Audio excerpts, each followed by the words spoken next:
Have you ever wondered why the man in your life can seem completely fine one moment and then completely shut down the next with no explanation and no warning? Not anger, not sadness, just gone. What if that silence isn't a choice? What if it's neuroscience? Here is what makes this one of the most puzzling questions in mental health research today.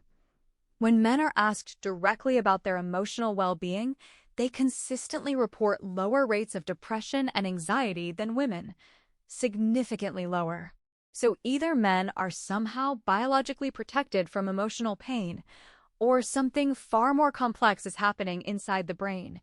Researchers increasingly believe it is the latter, and the stakes are not small. According to the American Foundation for Suicide Prevention, men account for 69% of all suicides in the United States, despite making up roughly half the population.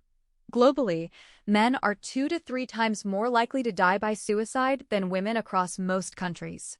The gap between what men report and what men experience is not a rounding error. It is a crisis hiding in plain sight. Understanding why that gap exists might be the most important thing you can do this Men's Mental Health Month, whether you're a parent, a partner, a caregiver, or simply someone who loves a man in your life. So, let's start with what's happening inside the brain itself. Because the differences are real, they are measurable, and they matter. First, the amygdala, that almond-shaped structure deep in the brain responsible for processing emotion and memory. Research shows that when men process emotionally charged experiences, they tend to engage the right hemisphere amygdala, which is associated with the external, action-oriented world. Women, by contrast, tend to engage the left hemisphere amygdala, which connects more readily to internal, physiological experience. In practical terms, the male brain tends to route emotional experience toward action rather than introspection. The question it asks is not, what am I feeling? It's, what should I do about this? Think of these two systems working together. One shapes how your brain interprets the emotional signal, the other controls how loudly that signal rings. Because second, and this is where it gets interesting, consider the interplay between testosterone and cortisol, the body's primary stress hormone. Research suggests that testosterone can buffer the cortisol stress response, dulling the subjective sense of distress even as the underlying stress continues to accumulate. When stress hormones rise, that buffer can quietly turn the volume back down. The danger is not that the stress disappears. It absolutely does not. The cardiovascular strain, the inflammatory load, all of it is still building. The danger is that the alarm bell rings more quietly. It is the biological equivalent of turning off the low fuel warning light in your car. You are still running out of fuel. You just can't see the warning sign anymore. So, perhaps the most fascinating and most underappreciated piece of this puzzle is a condition called alexithymia. The word comes from the Greek. A meaning without, lexis meaning words, thymos meaning emotion. Literally, no words for feelings. People with alexithymia genuinely struggle to identify and describe their own emotional states. And here is where the research becomes truly striking. Studies estimate that significant alexithymia traits affect between 8 and 17% of the general population, and the condition is substantially more common in men. Alexithymia is not a character flaw. It is not emotional laziness or indifference. It is a difference in the neural circuitry connecting the brain's emotional centers to its language centers. When someone with alexithymia is under stress or struggling, the prefrontal cortex, the region responsible for identifying and articulating feelings, cannot get a clear signal from the amygdala. The emotion is there. The label simply isn't. And so what happens? The brain reroutes that unprocessed emotion somewhere else, into physical complaints, headaches, back pain, fatigue, digestive issues, into behavioral changes, irritability, impatience, risk-taking, into expressions that look nothing like what most of us picture when we think of depression. This is precisely why so many men, and the people who love them, miss the signs entirely. So, if you are a parent watching a son, a partner watching a husband or boyfriend, a caregiver watching a father, a brother, a friend. Here's the first thing the neuroscience asks you to understand. Male depression rarely looks like depression. It looks like a different person wearing his face. Not dramatic, not tearful, not what we picture when we imagine someone struggling. Just different, slightly off, and easy to miss if you don't know what you're actually looking for. What you're looking for is the brain finding its alternative exits. Because when the usual emotional circuitry isn't firing clearly, the distress doesn't disappear, it reroutes. And here's what that rerouting tends to look like. Increased irritability or anger, flashes of frustration over small things that feel disproportionate, because they often are. The irritability is the emotion finding the only exit route it can. Withdrawal from activities they once loved.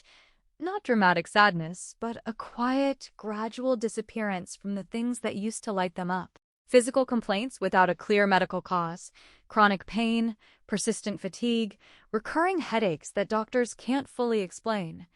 Behavioral escape, increased alcohol use, overworking, reckless behavior, excessive screen time. Anything that reliably produces a dopamine response without requiring emotional engagement.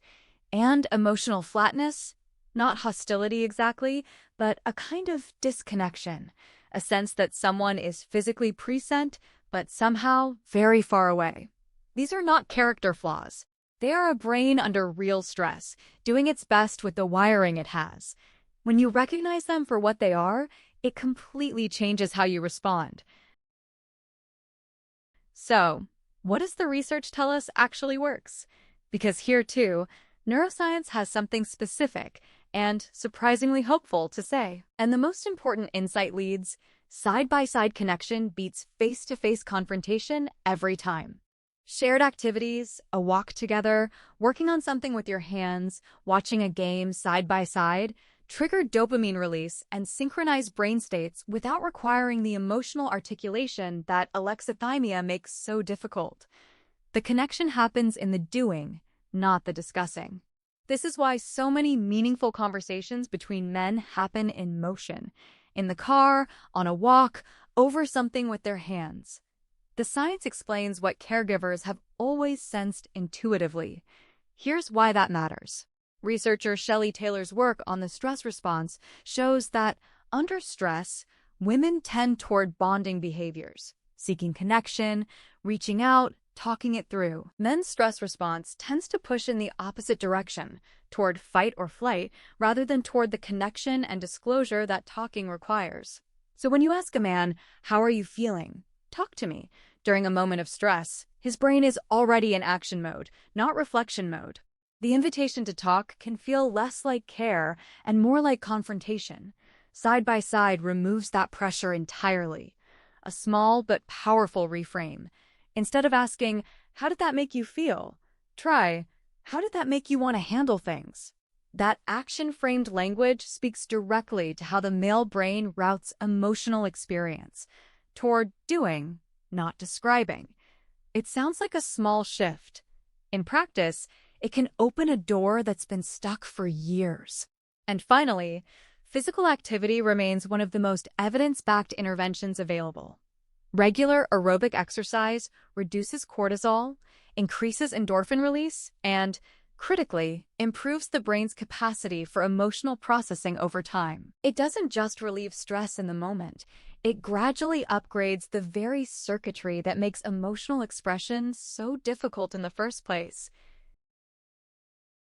If you're finding this helpful, please take a moment to like this video and subscribe for more neuroscience insights that parents and caregivers can actually use. Now, let's talk about what all of this means for you, because this is where the research becomes genuinely actionable. Men's Mental Health Month is not just a calendar reminder. It is an invitation to look differently, to listen differently, and to understand that silence is not always a choice. Sometimes, it is simply the best a brain can do with the tools it currently has. But here is what the research leaves us with, and it is genuinely hopeful. The brain is not fixed. Neuroplasticity, the brain's remarkable capacity to build new pathways throughout life, means that with the right kind of support, the right kind of connection, and the right kind of environment, the circuitry can change. The alarm bell can learn to ring more clearly. The words, with time and patience, can begin to come. If this conversation was valuable to you, please share it with someone who needs it this month. And if you want the neuroscience behind how the brain heals and what caregivers can do to be part of that process, that's exactly where we're going next. Subscribe to Be as a Butterfly. That's the next conversation.